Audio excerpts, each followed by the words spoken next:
Avec les putschs au Niger, au Gabon cet été, votre politique néocoloniale et impérialiste en Afrique a connu l'un des plus grands revers. La faute à une politique pilotée pour nos intérêts économiques de l'uranium au pétrole.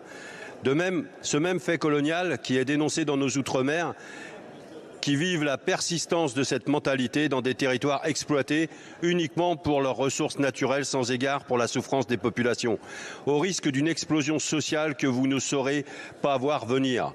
Au Sahel, vous avez demandé aux militaires de faire de l'humanitaire. Aux humanitaires, vous leur avez demandé de faire de la politique. Aux diplomates, vous leur avez demandé de n'être que la caisse de résonance de l'Élysée et donc des multinationales françaises. Et quand vous prétendez défendre la démocratie, les peuples vous répondent en dénonçant et en rejetant les tricheurs. Il n'y a pas de sentiment anti-français. Les peuples africains sont anti-politique française. Ils veulent accéder à leur deuxième indépendance, celle de la souveraineté économique et financière. Nous devrions les écouter. Nous devrions fermer les bases militaires en Afrique et en finir avec le franc CFA. Et que dire du franc Pacifique?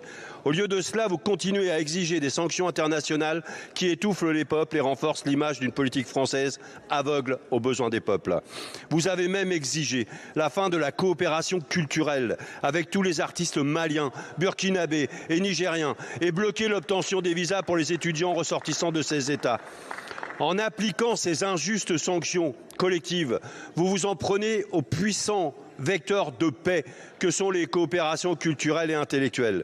Madame Colonna et Monsieur Vigier, quand l'arrogance néocoloniale va-t-elle quitter nos politiques publiques ?